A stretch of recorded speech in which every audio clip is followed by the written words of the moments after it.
Primeira hipótese, acórdão do TRT contrariar súmula do TST. Segunda hipótese, quando o acórdão do TRT contrariar a Constituição. Ok? Próxima pergunta, vamos a ela. Professor, no procedimento sumaríssimo, a petição inicial trabalhista deve indicar corretamente o nome e endereço do reclamado, não sendo possível a citação por edital? E se a empresa fechou as portas e os sócios desapareceram, como o empregado faz para obter os seus direitos? Esse é um problema, né? Por quê? Porque o processo do trabalho, ele parte da premissa de importantes princípios e características. Quais sejam? Primeira, ius postulandi, que é a possibilidade do empregado postular pessoalmente sem a presença do advogado. E mais, princípios da simplicidade, da informalidade e da serenidade. E como nós vimos no bloco anterior, quais são os dois requisitos específicos de uma petição inicial trabalhista no procedimento sumaríssimo? Primeiro requisito, lembram? Os pedidos devem ser líquidos. Se os pedidos devem ser líquidos, o pedido deve ser certo ou determinado, sendo que cada parcela deverá indicar o valor correspondente. E o segundo requisito é que realmente não será feita citação por edital. Se não será feita citação por edital, o autor deverá indicar corretamente o nome e endereço do reclamado. E aí surge essa indagação.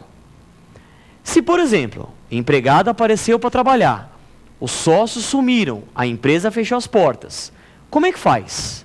Qual o entendimento que vem prevalecendo? Bom, aqui a gente tem basicamente duas grandes linhas de entendimento. Vamos a elas.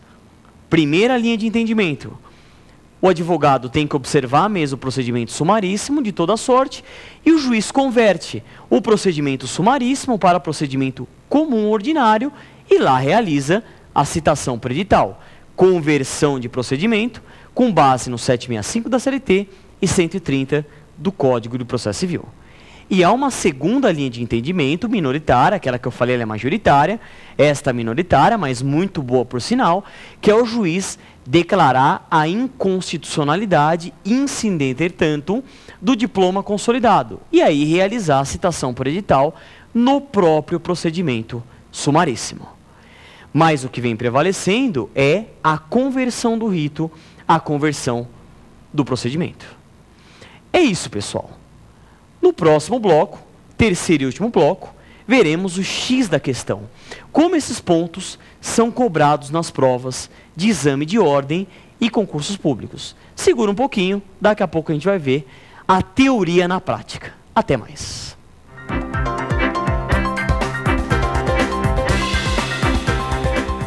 É isso aí, pessoal. Chegamos ao terceiro e último bloco, o bloco X da questão. Como que o tema do dia cai na prática? Cai em provas de exame de ordem e concursos públicos. Só lembrando que o procedimento sumaríssimo é um dos temas mais cobrados em processo de trabalho. Cai prova sim, tem que tomar cuidado, uma série de pegadinhas e questões polêmicas são cobradas. Vamos às questões? Primeira questão, uma questão que caiu no exame de ordem OAB-CESP 2009.3. A questão falava o seguinte: assinale a opção correta acerca do procedimento sumaríssimo. Alternativa A. A ausência de pedido certo e determinado impõe, além do pagamento das custas sobre o valor da causa, o arquivamento da reclamação. Esta alternativa ela está correta. Já é esta alternativa? Por quê? Porque lembram, quais são os dois requisitos específicos da petição inicial trabalhista? Primeiro requisito, o pedido deve ser certo ou determinado, sendo que cada parcela deverá indicar o valor correspondente. E o segundo requisito, não será feita a citação por edital, competindo ao autor a correta indicação do nome e endereço do reclamado. Se o autor não preencher um dos dois requisitos, quais são as duas consequências processuais?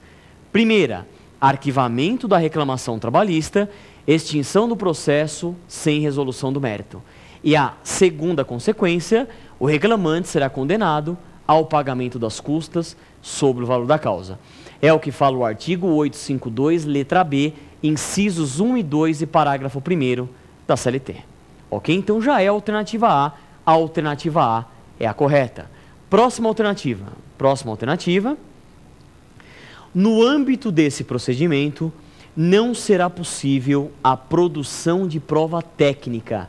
Esta alternativa está incorreta. Incorreta por quê? O procedimento sumaríssimo parte sim da premissa do ius postulandi, simplicidade, informalidade e celeridade. Mas a prova pericial, ela é admitida sim. A prova pericial é admitida de uma forma restrita, limitada ou relativizada, diga-se de passagem. Mas ela é admitida quando a lei assim admitir, onde ou houver necessidade, pela própria natureza da prova. Então, o que você tem que memorizar?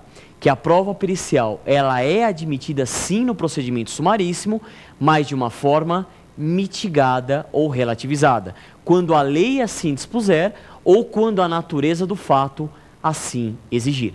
E aí o juiz já nomeia de plano o perito, objeto da perícia, e dá um prazo. O perito, apresentando o laudo, as partes serão intimadas para no prazo comum de 5 dias se manifestarem sobre o laudo. Ok?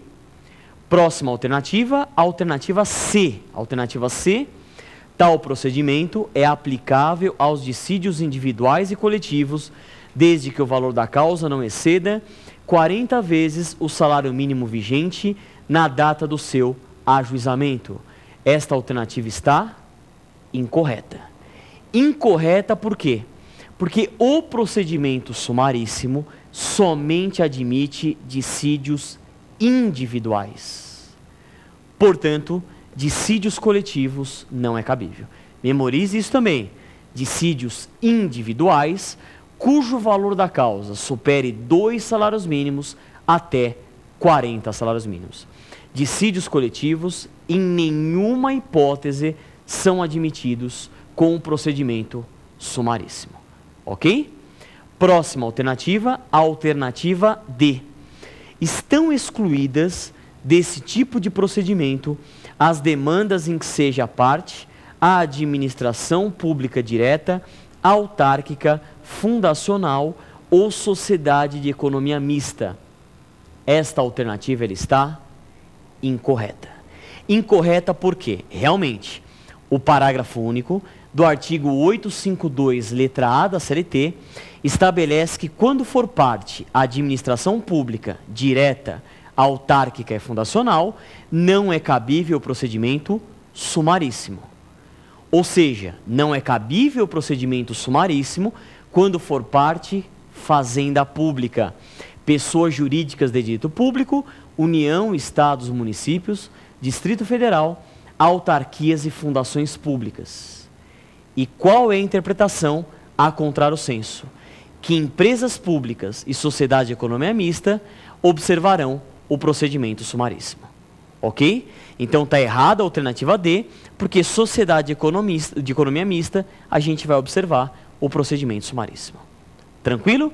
Então, esta questão, a alternativa A, é a correta. Próxima questão. Uma questão que caiu também no exame de ordem OAB CESP 2009.2.